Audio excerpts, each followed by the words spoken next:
Nervous about your upcoming teaching interview? Watch this video and prepare to practice with some of the most frequently asked questions during teacher interviews. If you've been feeling nervous about your upcoming teaching interview, or not having someone to practice with, or even knowing which questions you'll be asked, don't worry. Having been on several hiring committees in my time as department chair, by the end of this video, you will have a simulated interview you can use, rewind, and practice with as many times as you need to feel comfortable and confident before your interview. For the best insight, support, and strategies for teaching social studies, subscribe to my channel and hit the bell to be notified when a new video drops every Sunday.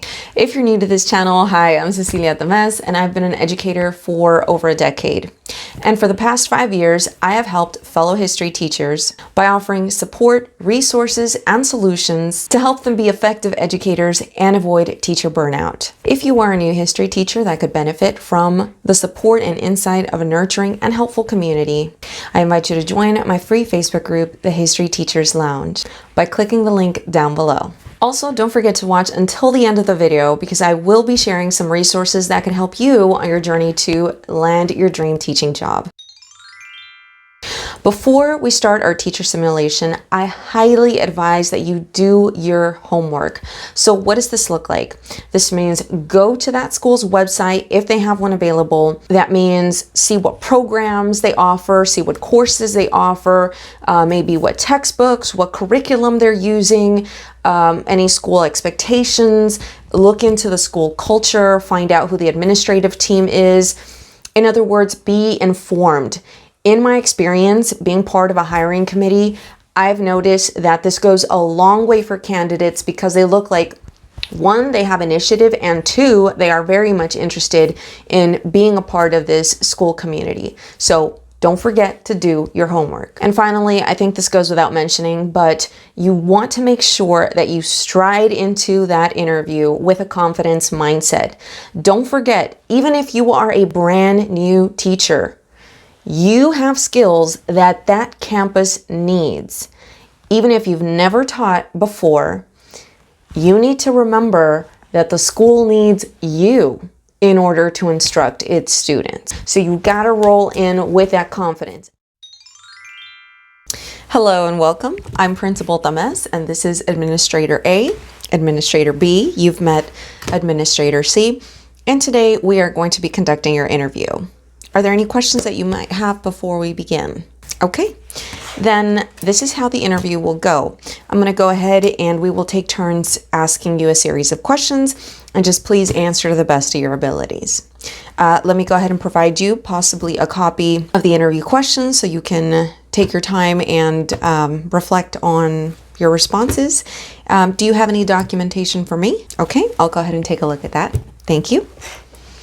All right, so we'll go ahead and start with question number 1. Okay, so tell us about your educational or professional experience. So during a question like this, your best bet, especially if you don't have any prior teaching experience, any capacity in which you have taught, tutored, mentored, that's what you want to bring up in this particular scenario. What would you say are your strengths or weaknesses as an educator? Now, I highly recommend for a question that's kind of tricky like this, because let's get real, who really wants to flaunt their weaknesses at an interview for a job that you're actually trying to get? So you want to rephrase your areas of weakness as areas of growth instead. So your phrase response might look something like, an area of growth that I would like to work on or that I feel I can improve on is... What are 3 words that someone might use to describe you?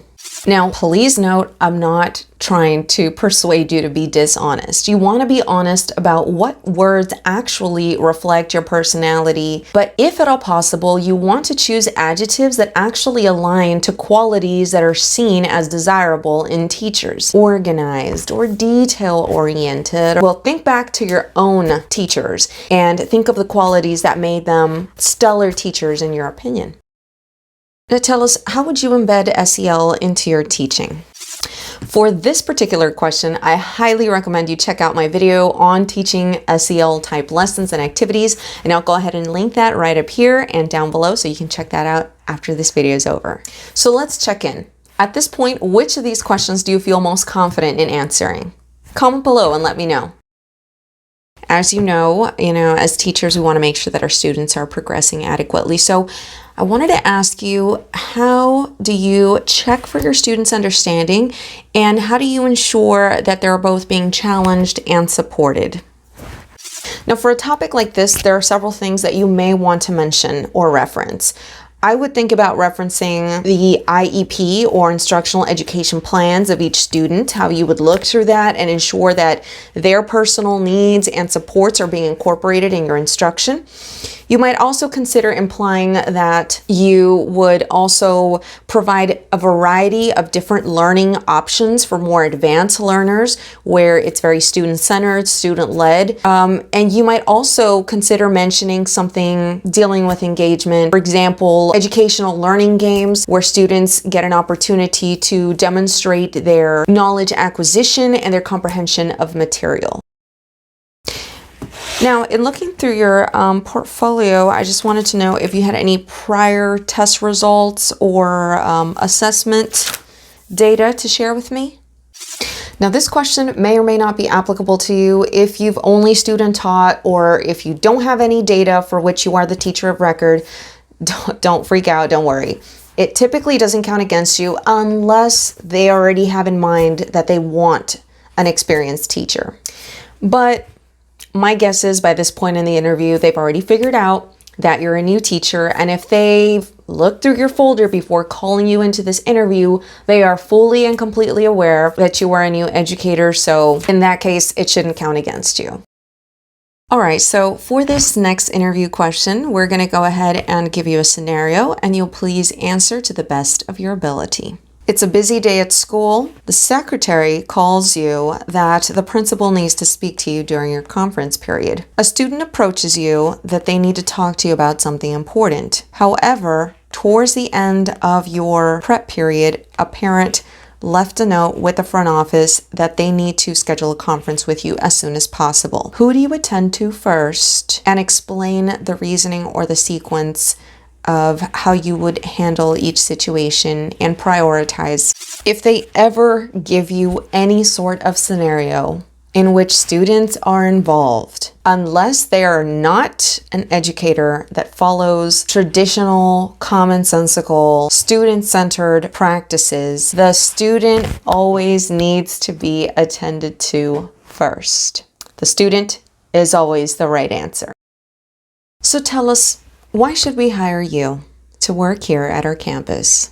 Now, for a question like this, you're obviously sharing an opinion about why you think you're the best candidate, but you don't want to use the word I think, I feel, because that inadvertently conveys insecurity. You want to use phrases like, I believe that, right? It's still your opinion, but it's very much more rooted in confidence. Another thing to consider is this. You want to make sure that you use this question to reiterate your strengths. And finally, I highly advise against also, you want to make sure that you're not giving off like thirsty vibes, because when you position yourself in a way where you express that you're willing to do anything to get this job, you really dehumanize yourself as a professional. Schools need teachers, and even if you're a brand new teacher, like, the school needs your skills. That's what you're here to showcase. That's what you want to focus on. The way to avoid giving off thirsty vibes, it is about selling your skills, but not selling yourself.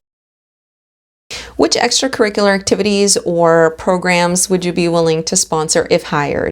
As a veteran educator, I find myself compelled to warn you about the dangers of how you answer this question, because this is one of those slippery slope questions where I can guarantee you they will call you out on your response. So if you said that you are willing to sponsor this, this, and this, like, you better believe they're going to call you out and request for you to do this. So if you're not really into it, but you still want to get to the job, then I might suggest some of the following possible responses. So let's say that you're in graduate school and you're like, no, can't handle all that right now. You might talk about how you're going to grad school because you're furthering your education so you can provide a better learning experience for your students in the classroom, which is not a lie, but again, you're just implying that currently that has your full attention. However, you want to reiterate that you do this for the benefit of the school and the students.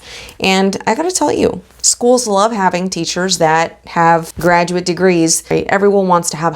Every school wants to have highly qualified educators. And so you want to market yourself as an educator who is furthering their knowledge for the sake of their students. Now, if you are not a graduate student, but you're still not entirely convinced that you want to sponsor school activity, but you still want to get this job, you might mention something like, well, I might consider this in the future because I feel like as a new teacher, I really want to focus on making sure that my students are understanding the content. Your focus right now is to be the best possible teacher, to gain this experience, to get comfortable in the environment, to make sure that you are giving, again, your students the best of yourself, and that in the future you might consider it. So this might be a good way to give yourself some time or buy yourself some time to really learn the profession before you jump headfirst into volunteering for everything. Because let me tell you, being a new teacher or new to the content area and coaching or sponsoring is challenging. One final thing to consider before you go or jump on an interview, whether it be virtual or in person, is I highly advise for you to have a virtual, a hybrid, and a face-to-face lesson plan sample prepared. Even if you've not done it before, if you did any type of student teaching, if you did any type of student preparation program, you know and understand that it has to be student-centered. You know that there are certain learning objectives. You know that there are certain best practices for creating a structured type of lesson. And if you need assistance with that, I'll go ahead and link a video up here and down below about how you can create a seamless lesson that has good flow and structure and has components that you need for an effective and engaging lesson. If you found this video helpful, allow me to recommend You're Hired, a video about steps to take to land your dream job. And I'll go ahead and link that up above and down below for you to watch. I'll also recommend Teach History in an Interesting Way. And this is in case you want some tried and tested student-centered activities to share during your teacher interview. At the end of this video, make sure to check out Teach Like an Influencer in the link below to see what other personalized support and solutions I can offer you. My virtual door is always open. And don't forget, I'm rooting for you. As always, I hope you have an amazing day. Until next time, class dismissed.